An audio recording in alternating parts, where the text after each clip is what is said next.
हरियाणा के रिजल्ट पर रेणुका चौधरी का बयान आया है और रेणुका चौधरी का बयान ये कह रहा है, देखिए अंत में तमाम जो पार्टी थोड़ी देर रुके, कांग्रेस जीतेगी।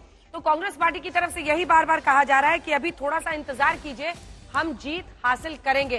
कांग्रेस पार्टी की जीत, चाहे शशि थरूर साहब हो, इससे पहले वो भी यही कह रहे हैं, अब रेणुका चौधरी हो वो भी यही कह रहे हैं। तो कुल मिलाकर कांग्रेस पार्टी के सभी नेता बार बार इशारा कर रहे हैं कि थोड़ा सा इंतजार कीजिए। लेकिन बीजेपी 49 सीटों के साथ अगर यही रुझान नतीजों में तब्दील होते हैं तो एक बहुत बड़ी जीत की तरफ बढ़ रही है। हरियाणा में 2047 तक हमारी ही सरकार रहेगी।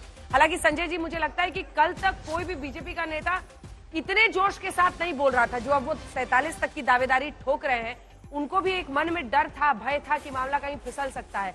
लेकिन मतलब ये रिजल्ट एक तरह से मुहर है 3 बातों पर कि लोकसभा चुनाव, विधानसभा चुनाव एकदम अलग। 10-0 के स्कोर को कांग्रेस ने 5-5 कर लिया था। इसका अर्थ ये नहीं है कि विधानसभा में आपको उससे श्योरिटी मिल जाती है जीत की। दूसरा, वोट बटा है, जो एंटी बीजेपी वोट्स है वो बटा है और इसकी वजह से बीजेपी 49 सीट्स पर पहुंची है। क्या आप इससे सहमत हैं? दोनों चीजों से मैं सहमत नहीं हूं। लोकसभा के चुनाव में भी अगर आप देखें तो कांग्रेस और बीजेपी के वोट प्रतिशत लगभग बराबर थे, 46-43। अगर आप इन नतीजों को या अब तक के अनुमान को देखें तो वोट प्रतिशत लगभग बराबर है। कांग्रेस 1.5% से बीजेपी पे बढ़त बनाई हुई है, तो एकदम अलग नहीं है। लोगों के वोट देने का जो रुझान है बिल्कुल वैसा ही है। और जो दूसरी बात कि एंटी बीजेपी वोट बंटने से बीजेपी को फायदा हुआ, ऐसा भी नहीं हो रहा है। बीजेपी अपना वोट बढ़ा रही है। पिछले विधानसभा चुनाव में 36.5% वोट और अभी के अनुमान के हिसाब से या अब तक जो काउंटिंग हुई है उसमें बीजेपी को 39% वोट। तो सिर्फ बीजेपी को जो बढ़त मिल रही है सिर्फ एंटी बीजेपी वोट बंटने के कारण नहीं, बीजेपी ने अपना जनाधार बढ़ाया है पिछले विधानसभा की चुनाव की तुलना में। संगीत रागी जी बोलिए। 1 घंटा पहले आप कह रहे थे बेरोजगारी, 1 घंटा पहले आप कह रहे थे अनएम्प्लॉयमेंट, अग्निवीर, पहलवान का मुद्दा, ये सारे मुद्दे जो है वो भारतीय जनता पार्टी पर भारी पड़ रहे थे। आपका सर्वे भी लगभग यही बता रहा था और हम लोग एग्जिट पोल के दिन भी ऐसी ही बातें कर रहे थे। तो क्या सर्वे आपका या सी वोटर का पूरी तरह से बेकार गया, गलत गया, डेटा गलत गया? कहाँ गलती कहाँ हुई? नहीं, आपने हमारे सर्वे को अगर देखा होगा गौर से तो हमने सर्वे से अपने वोट प्रतिशत का अनुमान लगाया था और बहुत साफ है। नहीं, वोट प्रतिशत में भी मैं अभी बता दे रहा हूं, मुझे याद है कि आपने कहा था 5 से 7% का वोट अंतर आया है। आपकी याददाश्त को मैं दुरुस्त कर दूं, ये ऑलरेडी पब्लिक डोमेन में है।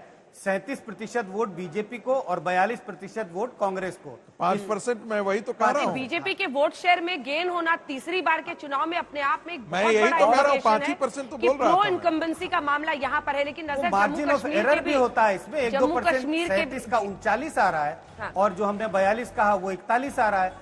इतना मार्जिन ऑफ एरर तो होता है। बिल्कुल आपकी भाषा में कि क्या बिल्कुल इसको खारिज कर दिया जाए? संजय जी, आप खारिज कर सकते, मैं नहीं मानता। जो पब्लिक डिस्कोर्स है वो भी ऐसे ही पोलराइज्ड हो गया। संजय जी, मैं इस पर 10 सेकंड, मैं जो आप जो कह रहे थे कि बेरोजगारी एक बहुत बड़ा मुद्दा है, अभी भी मुद्दा है। बेरोजगारी यदि इतना बड़ा मुद्दा होता तो वोट परसेंट है। बीजेपी छू चुकी है। एक सेकंड सर, एक सेकंड। अरे वहां पर उनको कुश्ती करने दीजिए ना, आप काहे को कर रहे हैं?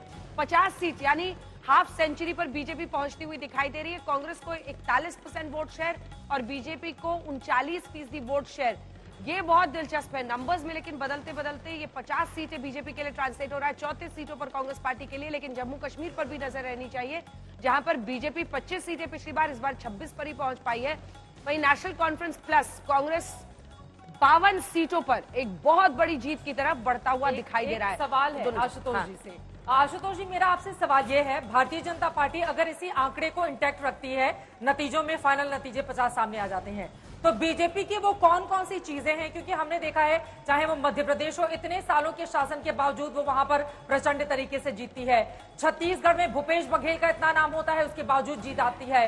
राजस्थान हो, उत्तर प्रदेश में दोबारा रिपीट करती है, चाहे गुजरात हो, कई ऐसे राज्य हैं। जबकि कांग्रेस पार्टी के लिए कोई भी एक ऐसा राज्य बता पाना काफी मुश्किल होगा जहां पर उसकी दोबारा सरकार बने। किस तरह का फर्क देखते हैं अगर इन राज्यों के आंकड़ों को हम देखें और बात करें? देखिए, दो तीन चीजें हैं। पहली बात तो आपको अच्छी तरीके से ध्यान होगा कि लगातार मैं आज तक भी बोलता रहा कि हरियाणा में हमेशा अपसेट हुआ है और मैंने पिछली बार का भी उदाहरण दिया था, जब 2019 का था तो सर्वे एग्जिट पोल ने 72 से 75 सीटें बीजेपी को दी थी। मैंने ये भी कहा था कि देवीलाल के जमाने में 1984 में जब सबने कहा कि बुरी तरीके से फायर, तब प्रचंड बहुमत उनको मिला था। तो एक मुझे लगता है कहीं ना कहीं हरियाणा का वोटर जो है वो उसका मूड भांपना थोड़ा सा मुश्किल काम होता है, पहली बात। दूसरी बात यह है कि ये स्पष्ट तौर पर ऐसा है कि कांग्रेस पार्टी, अगर यही नतीजे होते हैं तो, कि कांग्रेस पार्टी जीता हुआ मैच भी हारने में उसको एक्सपर्टीज हासिल है। जैसे सुप्रिया जी हैं क्या हमारे साथ? उनसे भी एक सवाल करना चाह रहे छत्तीसगढ़ का चुनाव था, सुप्रिया जी को दिखाइए। कोई आदमी ऐसा नहीं था जो कह रहा था छत्तीसगढ़ में भारतीय जनता पार्टी जीत रही है, लेकिन भारतीय जनता पार्टी छत्तीसगढ़ जीती। मध्य प्रदेश के अंदर शुरू से लेके काफी समय तक ये हवा बनी थी कि वहां कांग्रेस पार्टी जीत रही है और मध्य प्रदेश हार रही है। लेकिन देखिए वहां भी कमलनाथ को लेकर प्रॉब्लम्स हो गई थी। यहाँ पर भी आप कह रहे थे कि कुमारी शैलजा को खुलकर सामने आना स्ट्रैटेजी है, लेकिन वो तो अगर ये मैंने नहीं कहा, ये स्ट्रेटजी की बात मैंने हाँ लोग कह रहे थे। विनोद जी अब मेरा इसमें यह कहना है कि जो भारतीय जनता पार्टी की दो सबसे बड़ी ताकत है, एक तो संगठन, कि संगठन की वजह से आप अपने वोट बैंक को इंटैक्ट कर बनाए रखते हैं। कांग्रेस पार्टी के पास संगठन की कमी है हर जगह पूरे देश के अंदर। दूसरी बात यह है कि उन्होंने जिस तरीके, ऐसा मुझे लगता है अभी कि जिस तरीके से उन्होंने इनेलो और जेजेपी, दो अलग अलग पॉलिटिकल पार्टी, इनके साथ साथ जिस तरीके से दलितों का गठबंधन था, बीएसपी का गठबंधन था और साथ में चंद्रशेखर आजाद गठबंधन था, तो अगर दलित बहुल पार्टी से, मतलब 1% वोट भी अगर कहीं से कटा दलितों का, ठीक है। तो उसका तीन सहयोगी हमारे साथ जुड़ रहे हैं, जरा उनके पास चल लेते हैं, उसके बाद लौटूंगी मैं। हिमांशु हमारे साथ जुड़ गए हैं, बीजेपी दफ्तर से मौसमी जुड़ गई हैं, कांग्रेस दफ्तर से मंजीत सहगल हमारे साथ जुड़ गए हैं, बीजेपी दफ्तर हरियाणा से। सबसे पहले मुझे लगता है मौसमी आपके साथ मेहमान है, कुछ बात कीजिए। देखिए अब हरियाणा ने हाफ सेंचुरी, उससे पहले अनिल विज है मंजीत के साथ।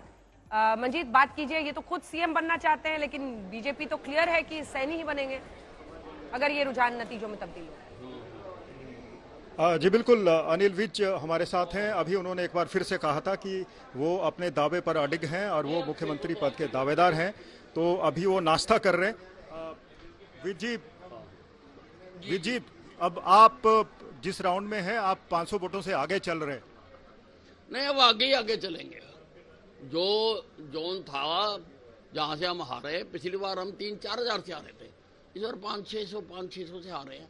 अब आगे जो है ना, सारा का सारा चलेगा बढ़िया। जी, कांग्रेस अभी भी भारतीय जनता पार्टी से कुछ काफी पीछे है, आप कैसे देखते हैं इसको? कांग्रेस तो गई, कांग्रेस नहीं, कांग्रेस देखिए, मैंने पहले गई या आई ये बताओ। मैं कांग्रेस आई जो थी ना, वो कांग्रेस गई बन चुकी है।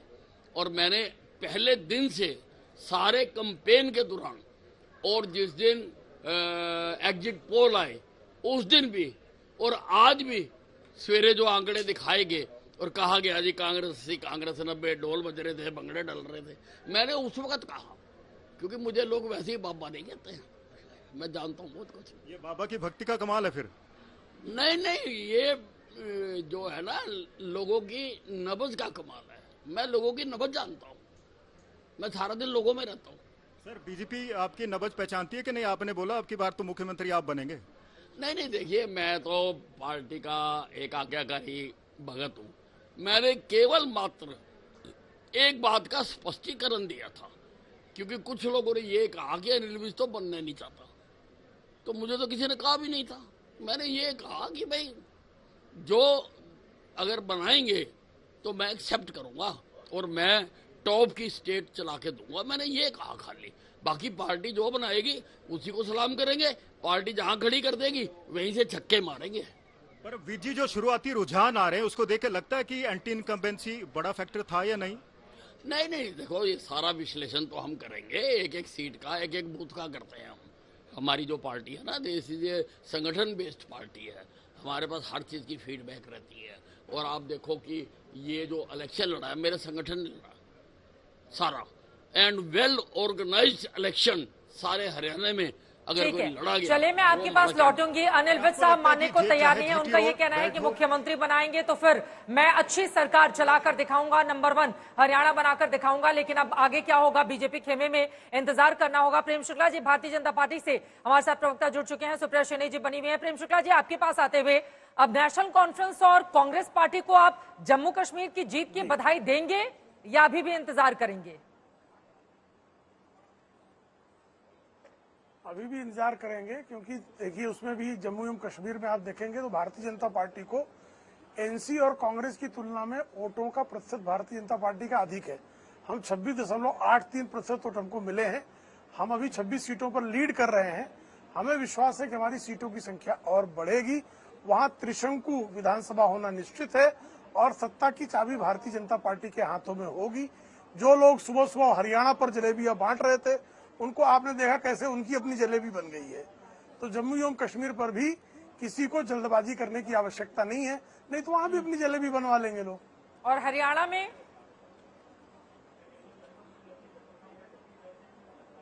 तो साफ तौर पर देखिए, हरियाणा में ज्यादातर जो है मतगणना 7 से 10 चक्र की मतगणना हो चुकी है और 7 से 10 चक्र की मतगणना पे रिजल्ट लगभग जो है स्थिर हो जाता है और स्थिर परिणाम से और भारतीय जनता पार्टी के अधिकांश प्रत्याशियों की जो मार्जिन है इस समय वो 7,000 वोटों से एवरेज अधिक है। एवरेज 7,000 मतों से अधिक है।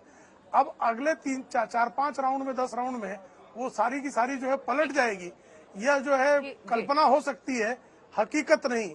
और भारतीय जनता पार्टी के पक्ष में स्पष्ट जनादेश, भारतीय जनता पार्टी की हैट्रिक की सरकार, जब हम लोग हैट्रिक की सरकार कहते थे तो बहुत जोर से नाराज होते थे इकोसिस्टम वाले लोग। हैट्रिक में अगर हाफ सेंचुरी के साथ बनती है तो बहुत बड़ी कामयाबी आपकी कहलाएगी। हमारे तमाम सहयोगी भी जुड़े हुए हैं। सुप्रिया जी, एक कमेंट जल्दी से आपसे लेते हैं। अगर जब तक मामला आपके पक्ष में था तब तक मामला ठीक था, जब मामला पलट रहा है तो कहना कि अधिकारी दबाव में है क्या किसी के, क्या ये सही है? मतलब इन गुड टेस्ट है? क्योंकि अभी नतीजों का इंतजार करना चाहिए। ये सच है कि रुझान है और वही रुझान जम्मू कश्मीर में आपकी सरकार बनाते हुए दिखा रहे हैं। एक सेकंड, पवन खेड़ा कुछ बोल रहा है, ये आपको सुना आपके शो पर आई हूँ, उस टाइम से कह रही हूँ ईसीआई डेट। एक सेकंड, पवन जी कुछ बोल रहे हैं, सुनिए। Match in the actual number of rounds that have already been counted and the number of rounds that are being shown on television through the Election Commission data. Because the Election Commission data is lagging behind. They are still showing the 4th or the 5th round, whereas 11-12 rounds have already been counted. Our General Secretary Communication has already tweeted to the Election Commission asking questions. Are they trying to put pressure on the local administration by delaying display of and uploading of data? But sir, PC Jammu and Kashmir, they are giving the live numbers, live trends. Yeah, so see the mismatch between Haryana and Jammu and Kashmir. In Jammu and Kashmir, you are getting live data as for with every round that is being counted, but in Haryana it's not so. Why?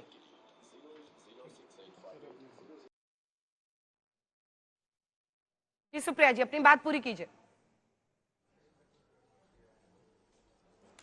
मैंने तो जिस time से आपका show join किया उस time से मैं बोल रही हूँ ईसीआई का डेटा अपडेट नहीं हो रहा है। मैंने विनेश जी की सीट के बारे में बताया था, 90 राउंड के बाद वो 4,500 से लीड कर रही है। दान सिंह महेंद्रगढ़ वो 1200 से लीड कर रहे हैं। आदित्य सुरजेवाला वो 5,000 से लीड कर रहे हैं। इन सबको ट्रेल करते हुए दिखा रही है ईसीआई की वेबसाइट। हम लोगों को बात करते हुए करीब 50 मिनट हो गए। 50 मिनट में अभी तक एक सुई इधर से उधर नहीं हुई है ईसीआई के डेटा पर। तो मुझे ऐसा लगता है कि जिस तरह से जेएनके का डेटा लाइव आ रहा है, हरियाणा का नहीं आ रहा है, तो बिल्कुल सवाल उठाए जाएंगे और सवाल उठाए जाने चाहिए, क्योंकि आपका विश्लेषण गलत हो रहा है। उसके चलते इतने सारे लोग इतनी सारी टिप्पणियां करके चले जाएंगे और ये डेटा अपडेट ही नहीं हुआ अभी तक, तो इस पर सवाल उठाने में क्या दिक्कत है। लेकिन मैं एक चीज बोलना चाहती हूँ, यहां पर अभी एक ऑक्सीजन की कुछ तुलना की गई कि हरियाणा ऑक्सीजन हो जाएगा। खैर वो कार्बन डाइऑक्साइड ही सिद्ध होगा, लेकिन जो जम्मू कश्मीर कार्बन डाइऑक्साइड सिद्ध हो रहा है, मुझे तो अभी आकर लगा कि हो सकता है जम्मू कश्मीर का रिजल्ट ही ना आए, उसमें कोई चर्चा नहीं हुई हो। आपने थोड़ी देर पहले एक मेंशन जरूर किया था। मेरा अपना मानना है कि ये चुनाव जो है ये मुद्दों पर लड़ा गया है और इस चुनाव से एक बात साबित हो गई है कि नरेंद्र मोदी जी लायबिलिटी बनते जा रहे हैं। उन्होंने 3 रैली करी जम्मू कश्मीर में, वहां हार रहे हैं। 2019 में उन्होंने 18 रैली करी थी हरियाणा में, इस बार 4 करी बीजेपी के लिए, वहां पर भी अभी हारेंगे। ये पिक्चर बहुत जल्दी तब्दील होगी जैसे ही मैं लौट रही हूँ।